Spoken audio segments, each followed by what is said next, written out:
Hello, welcome to another edition of MOJOPOD. It's me, Joey. And I'm Bryan. How you doing today, Bryan? I'm doing fantastic. How about you? I'm doing good. Well, Bryan, in order for our listeners to know what we're talking about, we have to do the intro. But if we're doing the intro, we got to do it in Picard's voice. Are you ready? Of course. Space, the final frontier. These are the voyages of the Starship Enterprise. He does continuing mission. He doesn't do our 5-year mission. Oh, that's right. Because they're out there for more than 5 years. In that one. In Enterprise? No, yes. in Next Generation. To seek out new life and new civilizations. So boldly go where no man has gone before. Or he no does one. know one. They got rid of all that misogynistic shit by that point. Yeah, because they didn't want to be sexist about it. But in case you guys didn't notice, we're talking about Star Trek today. Yay! Well, I'm glad, Bryan, that I was able to get you to join us for this episode for MojoPod because I couldn't find anybody for the Star Trek. And then when I asked you, you went, Joey, I'll totally be down with talking to you about Star Trek. And I'll be like, yes! And then, boom, here we are, talking about Star Trek. It's so funny because, there are so few people that I know that have actually seen any of the Star Trek shows, with the exception of, my dad, myself, and you. Because Really? Well, usually the people I talk to about Star Trek have only seen a handful of the movies. Oh, I see. I have a friend who swears by The Voyage Home, and she refers to it as the whale movie.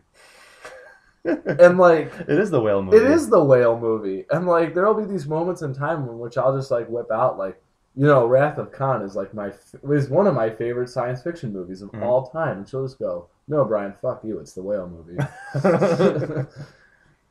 But now, when did you get into Star Trek? I got into Star Trek. Actually, I kind of grew up with it. Really? I grew up with the movies. Okay. Of just, not even Picard and company. It was always Kirk and company in my house. Okay. My dad liked the idea of Next Generation, just never got into watching it. Oh, I see. And really, we would watch.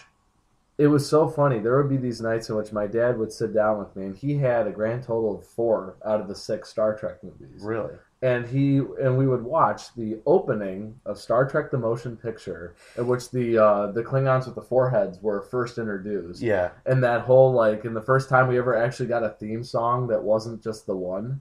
And it's when the Klingons arrive and they're coming into V'ger, and then all of a sudden V'ger destroys them and all that wonderful stuff.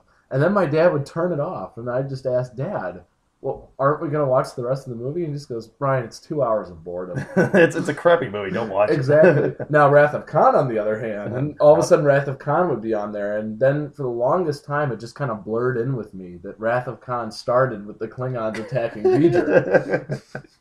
Wait a minute. There's something wrong with this picture.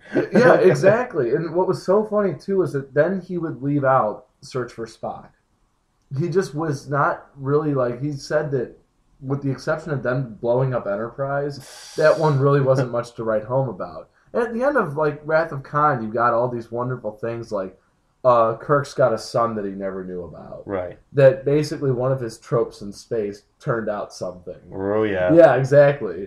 And then you got Spock's dead. And that was huge, especially because nobody thought that would happen. Yeah, and then he was the most popular character in that entire show. And once he died, people were like, what happened? Bring back Spock. And then they're like, uh-oh, the fans are pissed. The Search for Spock. Yeah, the Search for Spock. And the worst part, too, is that, when, as I mentioned, that we would skip over Search for Spock. Sorry. We'd skip over Search for Spock. We'd go right to The Voyage Home, where Spock's back. Right. And as a child, you're trying to, figure out everything at first, and you just go, but Dad, Spock was dead about the last movie. And he just goes, they brought him back, Bryan. It's I'll give you a quick intro. They grow back Spock and then boom, he's alive. But Dad, no, he's alive. Okay. Yeah, no, he's dead. No, by the way, remember Kirk's son? He's dead now. What? He took Spock's place. Aww. And then what was it? Okay, so we've got hold on, because I mentioned that we would watch 4 out of the 6. I guess I'm counting Star Trek: The Motion Picture as one of them, the beginning of it. But yeah, we have that, Wrath of Khan, and Voyage Home. Now, the fourth one was The Undiscovered Country, and I get so much shit for this. That Undiscovered Country I call the second best Star Trek movie. People don't like it? I don't understand why. I know that they're... I like that one. They're very old at that point. And, like, I mean, especially when you look at some of them, like, okay, Scotty just suddenly got fat and old very fast.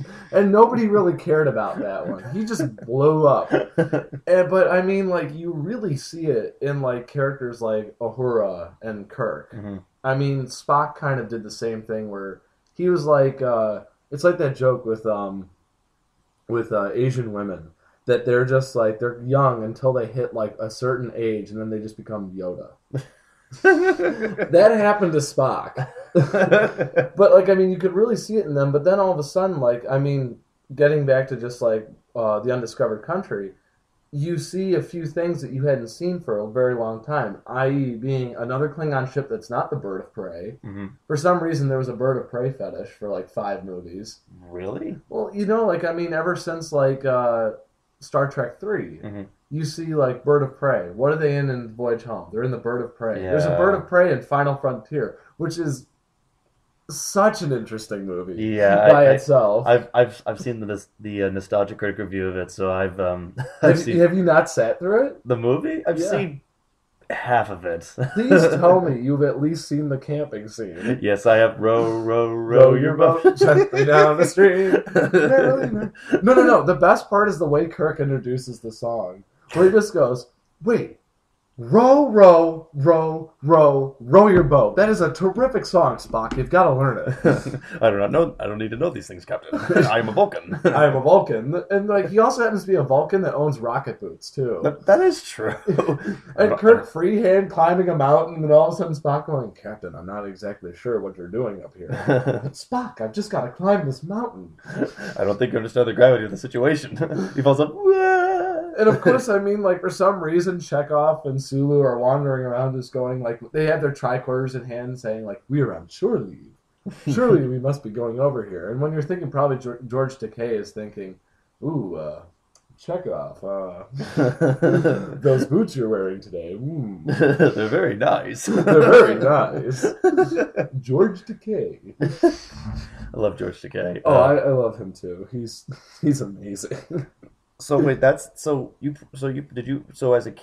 a kid did you watch Next Generation or no? No, I didn't. What was kind of weird was I did not get introduced to Next Generation until about, I'd say 12 or 13. Okay. When my uncle brought over First Contact. Oh, nice. And yeah, that was my introduction to the Next Generation.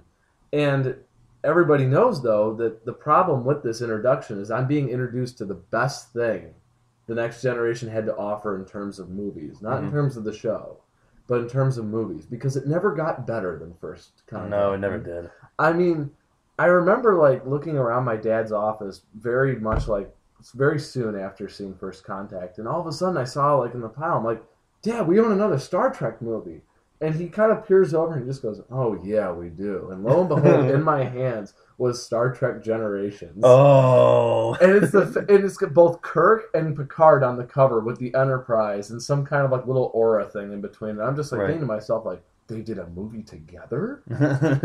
And like, of course, when you're trying to think of Star Trek chronologically, there's 75 years that take place between the original crew and Picard and company. And like, I'm just thinking to myself, like, well, he looks pretty much the same as he does in Undiscovered Country. So there's got to be some kind of time travel here. and I start forming all these great theories about how Star Trek Generations is going to be. And then I watched it. And there's nothing more soul-crushing than like watching a movie in which your expectations, you have such high expectations for, and they're just absolutely let down. Aww. I mean, that was my moment where I understood like how the fans of The Dark Knight Rises must have felt. Oh, yeah. Yeah. Super disappointed. After seeing The Dark Knight, you're just like, oh, it's going to get better. You're seeing Bane up there, and he just is going like, "You have my permission to die." And the day is mine, Batman. The day is mine. Come here and give me a kiss. And then all of a sudden seeing, oh God, Bane has never had a good outing as a Batman villain. Yeah. I mean, I almost respected him more in Batman and Robin, where he's just like, "Burn." Why isn't he not talking? He looks like a Power Rangers villain in He that does, movie. doesn't he? But I mean, yeah, like I just kind of like I was so let down by Generations. It was unbelievable. And then after that, I kind of stayed away from the Next Generation a Oh little yeah. bit until what was it? My uncle then brought over Nemesis. Hmm. And Nemesis is not as bad as a lot of people say it is. Tom Right. Hardy is pretty good in there. Is like Yeah. a young Picard, Hmm. and then or a young Picard clone. Right. And this is also the first time that we really get to see Romulus, Yeah. other than just the Romulans kind of going out and about. Because in the Next Generation, I don't think they ever go to Romulus.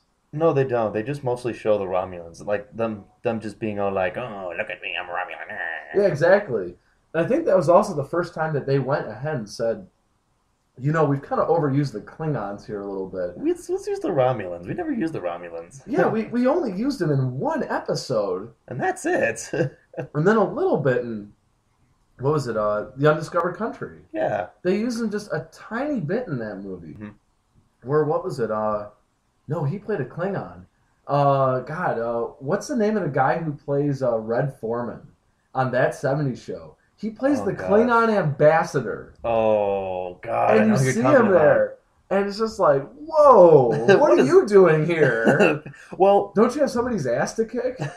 well, Star Trek did have a series of guest stars, like Frasier. Kelsey Grammer was an episode of Star Trek. Yeah, he was. Who else was made a guest appearance? Whoopi Goldberg. She didn't make a guest appearance. She was a character. That's right. That's right. Yeah, And she that a was like character. the worst part of the Next Generation. Really? I did not like Guinan that much because Really? Guinan would just show up and you're just like, God, Whoopi Goldberg, what are you doing here? But she's the bartender. She listens. Yeah, she's the bartender at the non-alcoholic bar. I mean, that's the worst part. Because, I mean, the thing that I love about the Next Generation, and I hate it too at the same time, Oh. is sometimes the amount, like how preachy it gets a little bit about how the future is supposed to be. But in First Contact, it has the greatest line ever where Picard is sneaking around with the one woman that comes onto the Enterprise who is on the Right. planet. Right. And then there's a whole scene when he shoots the Borg and he keeps like shooting Oh him. yeah. He's just like. And- "Ah!" And she just goes like, "You want revenge?" And he just goes, "We don't have concepts like that in the 23rd century." Bullshit. You're just like, about time somebody said it. Because you're hearing Picard go, "We don't have money. We just sort of like pursue our goals Yeah, and all this." That's what I never quite understood. How I know in the world of in the universe of Star Trek, since in the future money doesn't exist, how do they how do they purchase things? How is it like all trade? Is it just how does it work? How does it work? I think what it must be is because they mention this is of course in the Rick Berman and Brannon Braga kind of era of Star Trek when they brought about the Next Generation and they brought about Voyager and Deep Space Nine and everything. They kind of start throwing little hints in about what happened to get everybody to that point. Mhm. They mentioned they eliminated poverty. Mhm. They eliminated all these kinds of things on Earth, basically made your Earth into kind of a utopia. Right. At least they don't want to use that wording, but that's what they did. Right. And I think that what they must have done is they must have put everybody on the same kind of class level. Okay. And so what people must do is just go to the store and ask for stuff. Nicely, like, hi Brian, hey Joey. Exactly. Can I have Like- a cookie? Yes, you may. Yes, you may. You must. Okay. In fact, I'll give you 2 cookies because you came up and asked so nicely. okay. Thank you, Brian. You're welcome. You know what it must be then is that stealing must happen when you don't ask for something. You That's just come true. and take something. Wow, he didn't ask me nicely. Exactly. And they mention all these kind of different places where they reassemble the starships and such. Mhm. And like, I mean, I must imagine that there must be a transaction where Picard just goes over to Jupiter Station and just says, "Can we have another nacelle? We broke the other one in a fight with the Romulans." Well, since you asked so nicely, Jean-Luc, I will give you another nacelle. And that guy has to be played by George Takei. Well, Mr. Picard, since you asked so nicely. All right. So, who's your favorite captain of the Star Trek franchise? I would easily have to give that one to Kirk. Yeah. I think Kirk has so much finesse to Mm-hmm. him that I mean, so many people go, William Shatner acting, Priceline negotiator.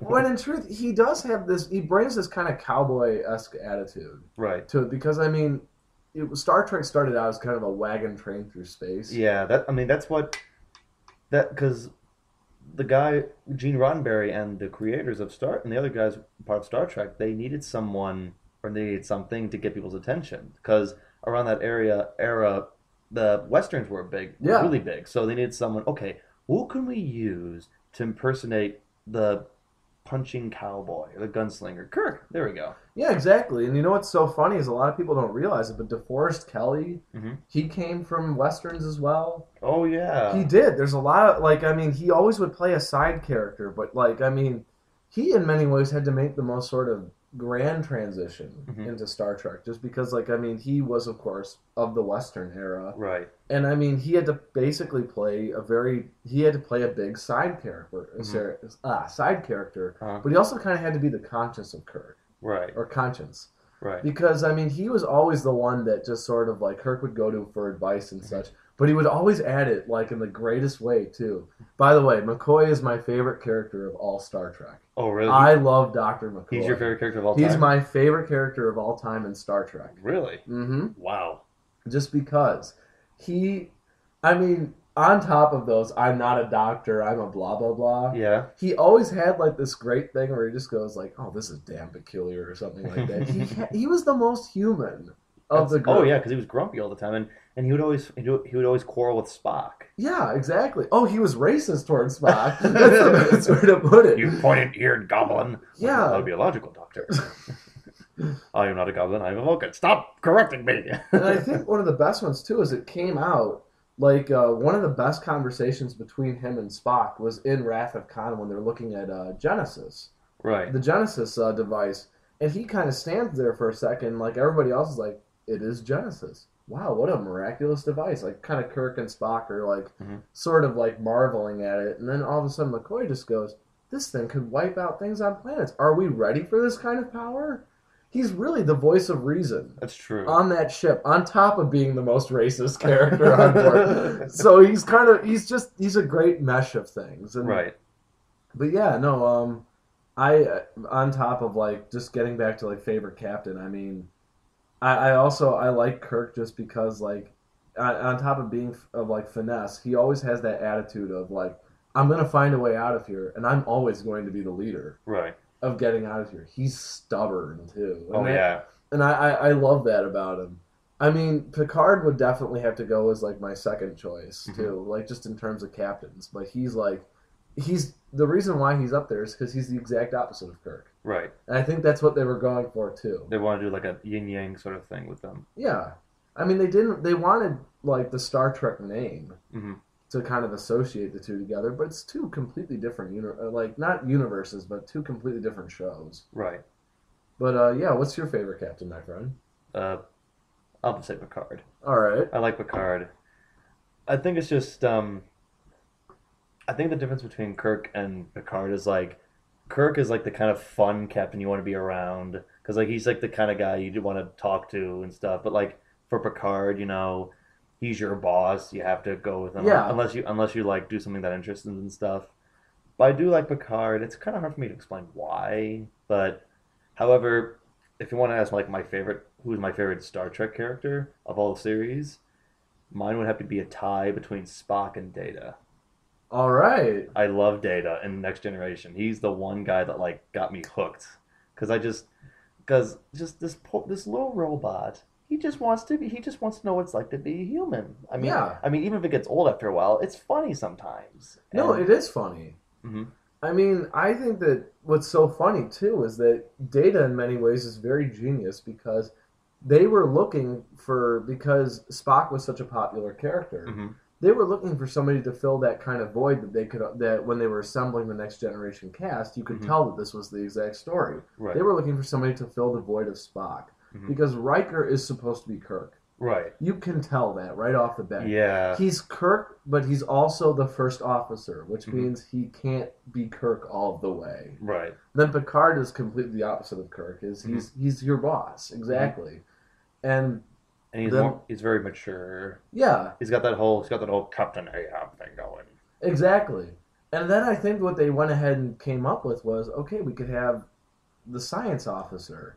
And they kind of probably were sitting there and they're like, oh no, we just made Spock again. Mhm. But what if we pulled the stick out of Spock's ass and made him a robot? And you get Data, Right. who's very kind of lighthearted. He's very, yeah, he wants to know what it's like to be human. Like, cause he like the difference between him and Spock is like Spock is like when you present him something to Spock, Spock goes, "Well, I can enjoy it because I am not human. I mean, because I'm half human. Even though I'm half human, I'm a Vulcan. I can enjoy it." While Data's like, "Oh, what is this? I would like to know what it is to laugh." That was a weird episode. Yeah. No, I always love the one where, what was it, where Riker first meets Data, Yeah. and he's like, Data's trying to whistle. And I think my favorite part is that Data is trying to learn how to whistle, but he picked the greatest, like, environment. He picks a forest. And he's like, deep in the forest. It's like, I will learn how to whistle deep in this majestic forest. Oh, man. And in that episode, too, it's funny because I've made my whole way through the Next Generation. Mm-hmm. Like there was like it was I think my freshman year of college that I decided I'm going to watch the Next Generation, Mm-hmm. and I blazed right through all 7 seasons. Nice.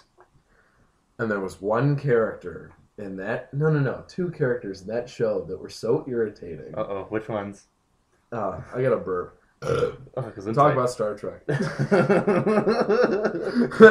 These characters make me so angry that I burp. Exactly. Well, they would if you see it. Okay, one of course is Wesley Crusher. Oh gosh. Yeah.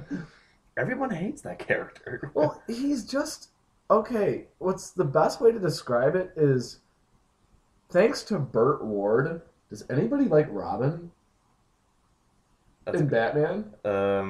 Which Batman? Well, I mean, like, thanks to Burt Ward, the original Robin Yeah. in the Adam West Batman series. Right. Thanks to him, I seriously think it would be a completely different picture if he didn't play Robin first off. But he ruined that character in many ways. I think that's the reason why another Robin, it took so long for Robin to get back on the big screen, and he just didn't make that grand appearance again. Oh gosh. But like, but I think that a character like Wesley Crusher could have worked. Mm-hmm. You kind of have like this young up and comer who's sort of like, he hasn't been to Starfleet Academy and all that, but he's only on there because his mom's the doctor. Exactly. Oh, that actually brings up a really interesting kind of plot hole that I'll want to discuss in a little bit. Okay. But like, I mean, getting to my second least favorite character is Deanna Troi. Really? Yes. You don't like Deanna Troi? I think Deanna Troi is good sometimes. Yeah. But overall, there's a lot of questions that I would ask if I was to clear that crew to go on that mission, because it's the Enterprise, it's the Galaxy class Enterprise. Right. This is the pride of the fleet. Mm-hmm. So why do you have a half Betazoid on there, which basically levels her to being an empath only? Right. So all she can do is just basically sit on the bridge and just go, he's feeling very anxious. And I wanted there to be moments where it's just like, well, I kind of got that. Look at his face. He looks anxious. I just did your job, Deanna. I don't need you anymore. Exactly. And then there are like those times where she'll go like, I use my power only for good. I don't use it to turn the tables in negotiations. You're up there all the time doing that. But she's the Starfleet. She's the Enterprise's social worker. Yeah, well, she's the social worker. But what's so funny is you mostly see her being on the bridge and like sitting up there. And for some reason, she holds the rank of lieutenant commander. Like, there's an episode. Do you remember where she's the lead ranking officer? Wait, which episode was that? For some reason, I'm trying to remember the name of it, but for some reason, Picard, Riker, and Data are like indisposed. Okay. So the next person in line is supposedly Deanna Troi. Really? Yeah. It's not Geordie LaForge. Nor Worf. Nor Worf. That's even worse. Which, by the way, have you seen that compilation of Worf is always wrong? I've never seen that. No. Supposedly in every meeting, and I was trying to look back on it, but it was a compilation of all these different clips where Worf suggests something in the meeting, and they just go, "No, that's not going to work." Poor Worf. Poor Worf. Oh, I feel so bad for him sometimes. Alexander. Oh, but I love how there's like those things where for some reason Worf also happens to be the horniest character on that show. That's true. It's true sometimes. And Worf also happens to be the one that like is always somehow for some reason he always has a weapon in his hand. I know he's the security officer, but he'll just come out swinging a blade at one point in time, and you're like, put it away, Worf. Calm down, Worf. I can't. I'm a Klingon. I am a Klingon. Klingons don't calm down. Now feel my fist.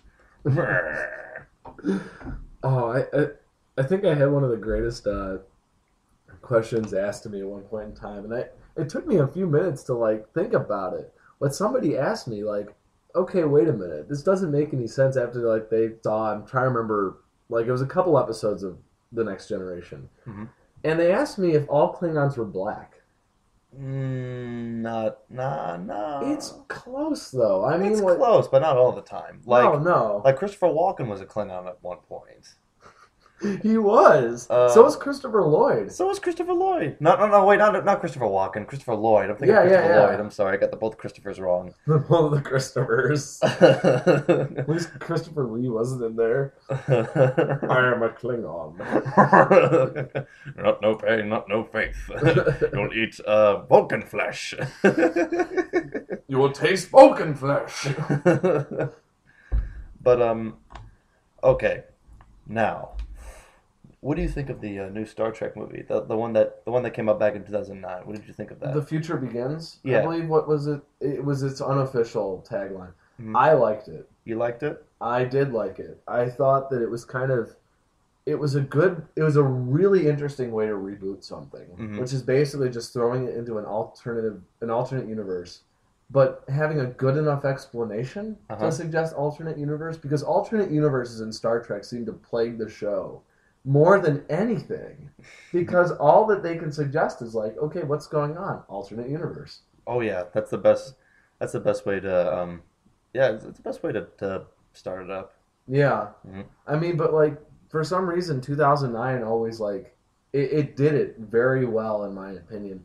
I will say though, it did change some characters in a way that I didn't like, but I got why they did it. Like of course Uhura. Because Uhura was kind of like, she basically was made as like the third main person. Right. When in truth that position was always held by McCoy. Yeah. And McCoy was replaced very well. Right. Or I shouldn't say replaced. He was like, the person who played McCoy did very well. And that was Carl Urban. Yeah. He actually was very impressive in that movie. I don't know. How'd you feel about it? I liked the movie. Because, funny story about the movie. This also ties in with how I got into Star Trek. I actually did not get into Star Trek until my freshman year of college. All right. And however, throughout all my life, I was mostly a Star Wars kid. Okay. But I was curious about Star Trek. I just never had the time to get into it.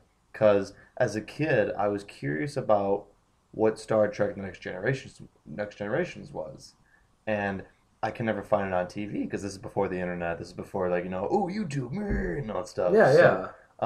So at the time, around the time that I was curious about Star Trek was when Voyager was on, and I've only seen clips of Voyager, and I'm just sitting there like, this is what I was looking for, I'll come back at a time, and so for I think that's actually a really good way to sum up Voyager. Really? It's like no. When you watch it, you sit there, you're just like, oh, this isn't what I'm looking for. This is what I'm looking for in Star Trek. Yeah. And then finally, freshman year of college, one of my college buddies who was living in the same floor as I was at the dormitory, because before this funny moment happened, he and I would talk about nerdy stuff like Watchmen, Metal Gear Solid, and comic books and all sorts of stuff. And then he comes to my door, he knocks on my door, he goes, "Joey, did you see the trailer for the new Star Trek movie?" I went, "No." He goes, "You didn't see it? The Enterprise?" He goes, I'm listening to like, what do you? That was a great teaser trailer, by the way. I know. I should. It wasn't in the fucking movie though. I know. I feel. No, but that's the thing. I feel bad that I wasn't a Trekkie beforehand because then I would have, I felt the excitement with everyone else. But then I'm just in there like Enterprise. What are you talking about? He goes, and then he says to me, Joey, aren't you a fan of Star Trek? I went, no. He goes, Joey, you seem like a kind of guy that likes Star Trek. I went, not really. He then gives me the most disappointed look and he walks away. And I was like, I'm sorry. I felt kind of bad for not checking it out. And so before the movie came out, I was like, okay, maybe I should see what Star Trek is like. So I started watching a couple of episodes of the original series. I went, okay, this is pretty interesting. Then I found a Star Trek manga. Oh boy. It was funny, and I'm reading this like, wow, this is pretty hilarious. Yeah. And then I started watching more of the series. I went, okay, I think I got the hang of this. Spock is pretty cool. And then the movie came out, watched the movie, loved it. So pretty much, I think just the moment when my college buddy was asking me about Star Trek and stuff, that's pretty much like what, because I think throughout my life, for Star Trek, me was just like looking through the door, like through peeping in. But then that moment was just someone pushing me through the door. Finally, it's like here, go watch like Star Trek. However, another thing is, as a kid, I saw some. I remember seeing this at Walgreens, and I thought this was the funniest thing till this day. And I found a picture of it on Google, and I posted it up on Facebook, and I just thought it was the funniest thing. They one time made a franchise where it was a crossover. They would do like Teenage Mutant Ninja Turtle crossovers, and they did a crossover where the Teenage Mutant Ninja Turtles were dressed up like Star Trek characters. Oh God! like Leonardo was Kirk, Donatello was Spock, Raphael was McCoy, and Michelangelo was Scotty. It was hilarious. I think we actually had one of them because I think we bought it. We actually we had one of the toys just because it was Teenage Mutant Ninja Turtles. Mm-hmm. But it's just hilarious that they, because you don't think of, when you think of Teenage Mutant Ninja Turtles, you don't think of Star Trek. No, you don't. No, you don't. It's what's so bad too is that Star Trek unfortunately got crossed over with a lot of things that it didn't need to be crossed over with. Like, I mean, of course, you wouldn't think Teenage Mutant Ninja Turtles and Star Trek ought to hang out together. Mm-hmm. But I think that this was all thanks to the fact that basically there was a point in time where Star Trek was being, like, they were trying to re-exploit it. Right. Because it wasn't at its peak again. Because Star Trek's kind of career and existence has been peaks and valleys. Mm-hmm. And, like, what was it? There was my one buddy was telling me about this, and I actually had to look it up to see that it was real. There was a Star Trek and X-Men crossover comic book. There was, and it was only made for one reason. Why? We came up with this conclusion, was that there's a moment where Beast and Dr. McCoy are standing next to each other, and somebody asks, McCoy, and they go, yes. For those of you that don't know, Beast's name is Dr. McCoy as well. That's awesome. Yeah, it was all for that one joke, and you know it too. No, but we have to create an entire story just for that joke. Just for that joke, exactly. But like, was it though? Getting back to though, I feel like there's a bit of a need because you and I have seen different Star Trek shows, mm-hmm. and just to get back to kind of the TV realm of it, how much of the original series have you seen? I've seen a little more of a handful, an armful. Okay. Like I've seen Amok Time. That's a good one. I've seen Naked Time. I've seen the Apple. I've seen the Bad Seed. I've seen Dude, the Apple has the greatest ending ever. Just because, like, Spock makes the greatest point ever and they laugh it off. Or just goes, don't you realize that we basically give him the apple? What do you mean? Hence working in the show title. Yeah. And they just go, what do you mean? He just says, well, like Adam and Eve, we have just handed them the gift of knowledge, but sometimes it's not considered a gift. Maybe we just threw them out of paradise. And McCoy and Kirk just laugh at him. It's the greatest ending ever. It's like, oh, Spock, no. Exactly. Superman. No, but have you seen Balance of Terror? because I think that's the best Star Trek episode. Which one was that That's again? the only one where they meet the Romulans, where it's not That episode I actually haven't seen. it's so good, and it basically has the guy who he's in Star Trek so often, and he plays is it Sarek who's Oh, Spock's father? yes, Eric. Yes, He Eric. plays he the same actor plays the Romulan commander Really? when the Enterprise goes head to head with this Romulan ship, and it's the first time for a couple things. One, it's the first time a cloaking device is used, Hmm. and it's not the Klingons, it's the Romulans. And basically, it's the Enterprise hunting for this ship. Right. And it's really good because it's very submarine-like almost, because you're seeing what's happening aboard each ship. Hmm. And you spend a lot of time with the Romulans in that one. And then my second favorite episode of the original series, which I hope you've seen, is the Doomsday Device. I have, but it's been a while. It's the one that looks like the giant ice cream cone is going through space eating everything. Oh, yeah.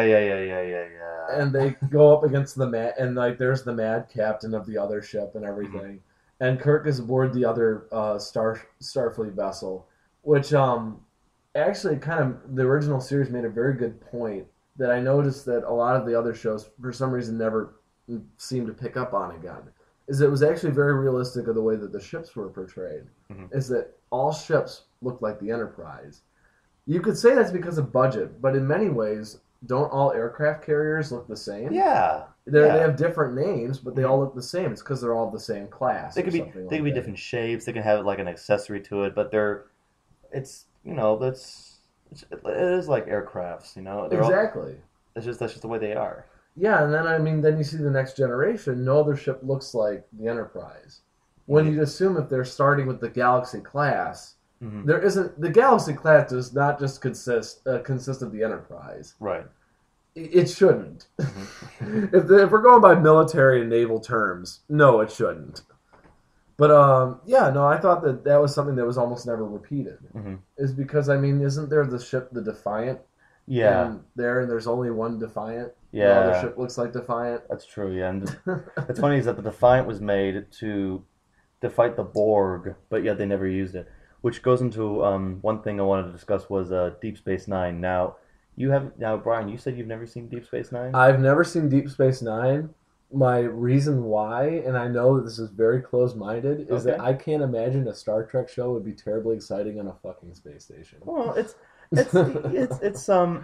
as boring as it sounds, it's actually pretty interesting. Like I'll Alright. admit, I tried watching it because I only watched it because this is going back to Nostalgia Critic. I was watching a review that he did with co-starring this guy called Linkara, and they were reviewing Star Trek Insurrection, and and there's a part in it where they mention about the main villains.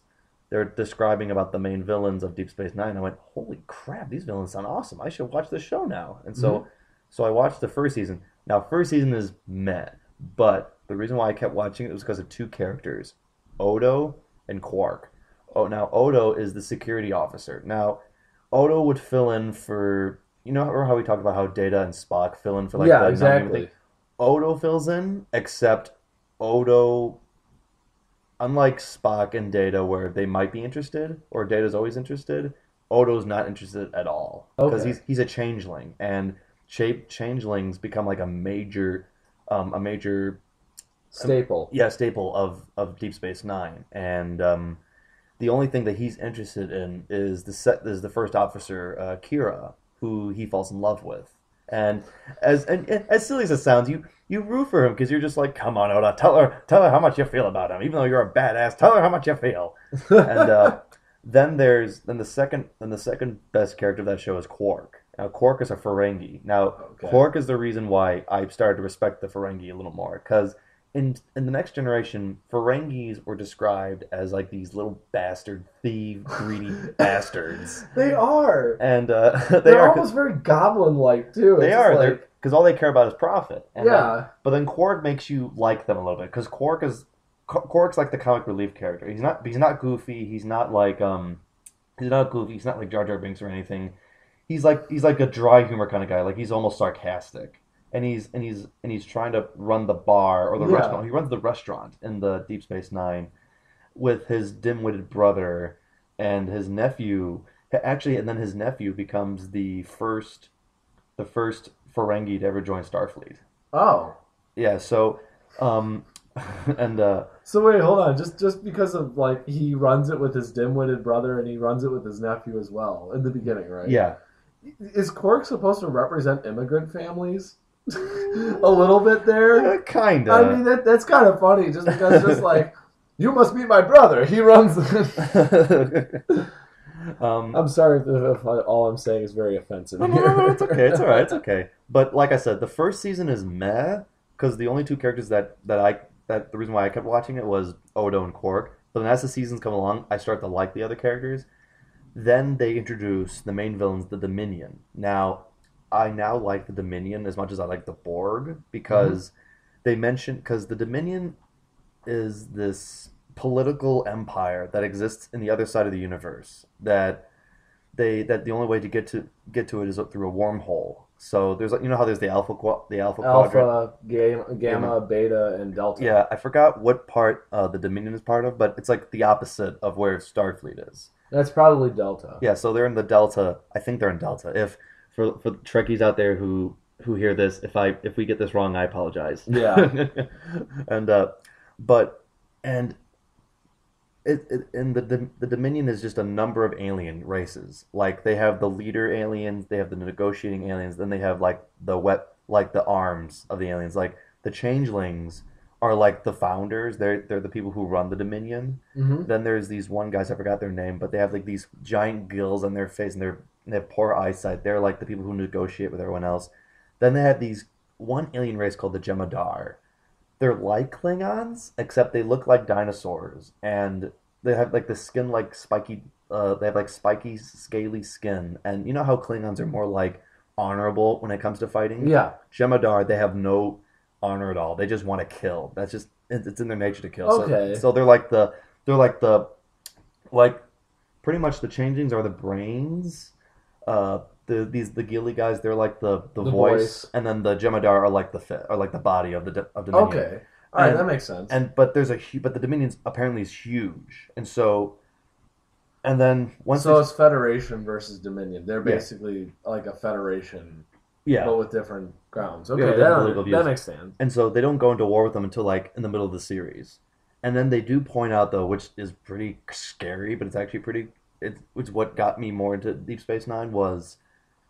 There's a part where they mentioned that if the Dominion wins the war, 800 billion people will die, and they will take over the whole universe. If Starfleet loses, billions of people will die. Oh my god! Yeah, and this is where that famous quote comes in. People, the needs of the many outweigh the needs of the few. God, we had to shoehorn that in somewhere. Wait, what? We had to shoehorn that one in somewhere because that's Spock saying it throughout the whole time. I mean, that seems to be like almost a Star Trek cornerstone, more so as much as like live long and prosper. Like I know that there's a couple of quotes that are always thrown around. Like, the Prime Directive. Screw the Prime Directive. We're gonna kick some ass. That's like Picard's like thing. It's just screw the Prime Directive. Doesn't Kirk do that too sometimes too, or no? Well, Kirk they never talk about the Prime Directive. That's true. Yeah. I know that they're going to talk about it in Star Trek Into Darkness, though. Oh, really? Yeah, it really seems like they're building up. What do you think of Into Darkness that's coming out? I think the Enterprise is going to get the shit beaten out of her. That's what it looks like to me. It seems that we've got a couple of guarantees coming down the pipeline, though. What do you mean? Well, looks like they're going up against the Klingons. Really? They're not going to be the main villains, but I saw a bird of prey in there. Okay. It's when they're in that weird circular ship, and he does the whole "will fit." It's what's chasing them is a bird of prey. Oh, okay. Yeah. All right. And, of course, the Klingons were briefly in the first movie in a deleted scene where Nero is getting tortured by one of them. Really? Yeah, they're standing in the darkness. Oh, okay. Yeah. I'm glad to see them show up. I hope they don't get changed too much. I mean, the Romulans were changed a little bit, but they're minors. Yeah, so they could be... Yeah, those guys were just renegade. Those guys were just vagabond Romulans. They're not part of the Empire. Exactly. And then the other one, too, of course, is the villain that a lot of people are saying Khan. It's not Khan. It's not Khan. Because Khan was never part of... Because that guy... from the second trailer, they said that this villain is from the Federation. He's an agent, but Yeah, Khan was never part of the Federation. Khan was a superhuman. he was from the Eugenics Wars. Yeah. Yeah, no, he's actually, a lot of people don't like go too far into it, but he ended up in Australia and everything because of the Botany Bay. Mm-hmm. But Botany Bay. Botany Bay. Oh no. But no, I'm actually really hoping for what rumors were saying from the beginning. I'm hoping it's Gary Mitchell. I know that they are dropping the name John Harrison all over the place, but Yeah. I'm really hoping that this guy's supposed to be Gary Mitchell. I see. Because, I mean, it looks a lot like it, Mm-hmm. that he would be. He even looks a little bit like Gary Mitchell. Right. So, I mean, like, I'm kind of hoping that that's him. I'm also hoping that this is a new villain, too. Mm-hmm. But, yeah, it all looks really good. There's a couple things I'm hoping for here. I'm really hoping that McCoy gets more time in this one. Loved McCoy in 2009. As I mentioned before, McCoy's my favorite character. You just want more of them. I do. Another one too is this. They've got to drop that relationship between Uhura and Spock. That was weird. Yeah. And it's going to get weirder if you keep pushing it. Yeah, well, we'll see what happens. Oh, one thing I want to ask you about. I've been hearing rumors about this, and for those of you who read the blogs, you might have seen this blog before. For MachoFish.com, I put a blog down about William Shatner and about rumors about him. Now, I do like Kirk, but I've heard rumors. I mean, because there's those rumors where William Shatner is a bit of a dick. He's very cocky and stuff. You've heard the things about George Takei and stuff. Have you seen The Captains? It's a documentary where he pretty much interviews all the captains, and it totally shows he's got a big ego. Yeah, I haven't seen that yet. But I heard a rumor that William Shatner he didn't go to Gene Roddenberry's funeral.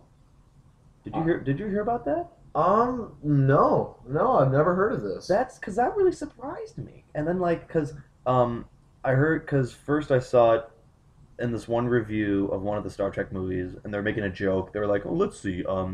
In George Takei's book, it says here that you didn't go to Gene Roddenberry's funeral, which is kind of douchey." And I paused and went, "Really? Did he really do that? I hope this is a joke." And so I did some research, and then I saw all these articles where it's just all like true or false, and stuff. And then they interviewed Will Wheaton, and then Will Wheaton was like, "Yeah, I don't remember seeing Bill at the funeral." And then George Takei, and then when you asked George Takei, they're like, "Oh yeah, he didn't go to Gene Roddenberry's funeral." And then there was this little misunderstanding where William Shatner, when George Takei got married, William Shatner was like, "Oh, he didn't invite me," which George Takei did. William Shatner just made him an excuse why he didn't want to go, why he couldn't go. Okay. So I was just curious. Did you ever hear about those rumors? I didn't, but you know what, though? It kind of doesn't surprise me because in many ways, what's so funny is that, and a lot of people can say this, like, okay, but Generations kind of combats this, but no, at the same time. The Next Generation did bring about something that I know that William Shatner was not the biggest fan of. It kind of, like, they started basically saying, we've got to distance ourselves from Star Trek. Mm-hmm. And you can see them doing that they kind of stay as far away from, they don't really, like, look back like, remember when? With the exception of, like, bringing back Scotty and Spock, Mm-hmm. like, one time each. But what's so funny is that, and also McCoy is in the first episode of Next Generation. Yeah. He's He's talking to Dave. Admiral McCoy or something like that. Oh yeah, or was he like was he admiral, or was he like a chief of medicine or something, like the surgeon general or something? I think he was like an old admiral. Okay, they were because kind of going off of. my favorite part of that was like, what are you, some kind of Vulcan? No, I'm an android. Oh, you're just as bad. Yeah, exactly. But I mean, like, they were kind of distancing themselves from William Shatner quite a bit because, like, I mean, everybody, like, Picard was the exact opposite of Kirk. Yeah, exactly. And, like, they were very much, like, kind of going, we don't want anything to do with the original series in many ways. Like, I mean, because even those cameos, with the exception of McCoy's, didn't come for so long, into the series where, like, Spock showed up and, like, Scotty showed up. So I think that, like, probably Shatner was very put off by it. Mm-hmm. And I mean, I'm not saying that, like, it's justified that he didn't go to the funeral. It's just like, when you're kind of your big claim to fame turns its back on you, I can see kind of where some resentment could come in. Okay. Because Generations, I think, was a studio decision. A committee had to make that movie. There is very little that suggests that one writer went, two, we can bring them together, and it will be glorious. Ba-dum-bum-bum-ba-dum-bum. Yeah. All right, well, I think that just wraps up for today's MoJoPod.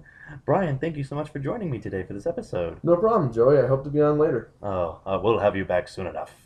Well, once again, I'm Joey. And I'm Bryan. Have a wonderful evening. Good night. Good night.